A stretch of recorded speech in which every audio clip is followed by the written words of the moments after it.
89% bagian dari Taman Nasional Teluk Cendrawasih ialah perairan laut. Sehingga Taman Nasional ini menjadi kawasan konservasi laut terbesar dan terluas di Indonesia. Tidak cukup waktu 1 minggu untuk menikmati seluruh keindahan yang ada di kawasan ini. Meski begitu, tak semua kawasan bisa dinikmati bebas wisatawan. Karena ada zona inti dan zona rimba yang harus dijaga kealamian dan kelestarian ekosistemnya. Di zona inilah tempat tinggal atau habitat hewan-hewan langka yang dilindungi. Salah satunya tentu saja burung cendrawasih. Kepala Balai Besar Taman Nasional Teluk Cendrawasih menjelaskan sektor pariwisata semakin meningkat dengan adanya satwa khas yang ikonik seperti cendrawasih dan hiu paus. Untuk itu, perlu peran serta masyarakat agar keberlangsungan ekosistem ini bisa tetap terjaga kealamiannya. Teman-teman lihat di sana, secara khusus kita siapkan itu juga untuk wisata yang nanti melibatkan masyarakat lokal juga. Di pariwisata sendiri, teman-teman wisatawan bisa diving atau snorkeling, ini ada berapa titik spot sebenarnya? Kita ada sekitar 8 atau 9 titik spot di TNTC yang bisa dikunjungi oleh para wisatawan.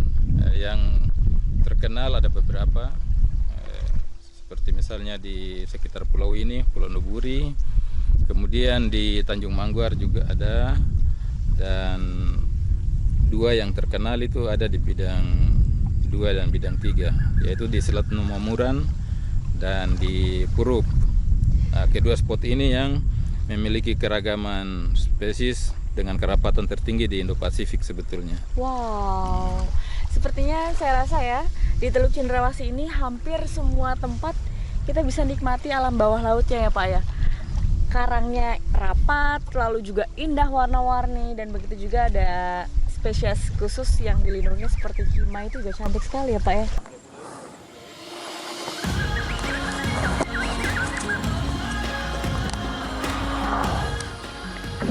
Sebagai Taman Nasional Laut terluas di Indonesia, Taman Nasional Teluk Cendrawasih memiliki koleksi lebih dari 500 jenis spesies karang dan juga lebih dari 950 jenis ikan karang. Dan saya akan menikmati alam bawah laut Taman Nasional Teluk Cendrawasih.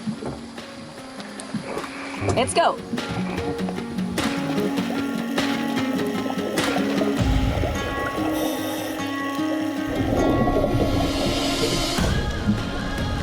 Keindahan alam bawah laut Taman Nasional Teluk Cendrawasih memang tak perlu diragukan lagi. Taman-taman koral mudah ditemukan dengan tingkat kerapatan yang masih amat tinggi. 2 ragam zona terumbu karang ada di sini, dari yang berupa rataan atau reef flat dan berupa lereng atau disebut reef slope. Tentu saja dengan berbagai bentuk jenis karang hitam, biru, serta karang lunak. Dan yang menarik bukan hanya dari karang. Keindahan warna-warni juga bisa kita temukan dari keberadaan kima atau kerang raksasa. Salah satu jenis moluska yang dilindungi di Taman Nasional Teluk Cendrawasih. Ada banyak jenis-jenis kima yang bisa kita temukan di kawasan ini. Di antaranya kima selatan, kima pasir, kima sisik, kima lubang, kima besar, dan kima raksasa. Nah, kima yang saya lihat di sini bisa mencapai ukuran 1 hingga 2 meter. Wow! Keindahan dan kelestarian kima juga bisa kita nikmati di Taman Kima yang berada di Kampung Napanyaur, Teluk Umar. Di sini terdapat kelompok masyarakat yang sengaja mengumpulkan kerang raksasa ini untuk berkembang biak secara alami. Tommy, salah satu warga Kampung Napanyaur, secara sukarela melakukan kegiatan konservasi ini selama puluhan tahun. Jenis moluska bernama latin Tridacna ini memang sudah semakin sedikit dan termasuk ke dalam jenis kerang yang dilindungi. Warna-warna indah terpancar dari cangkang kima berukuran besar, menandakan kima dalam kondisi sehat.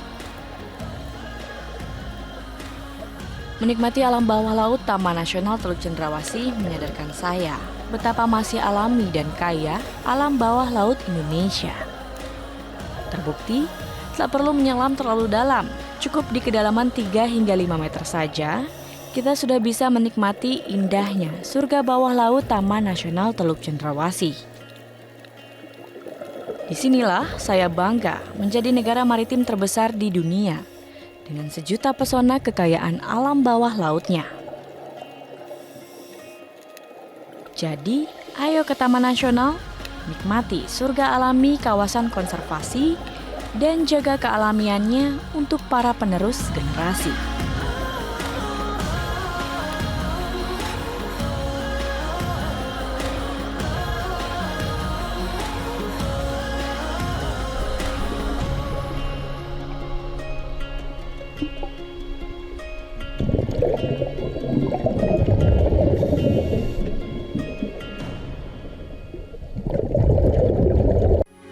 Metro TV.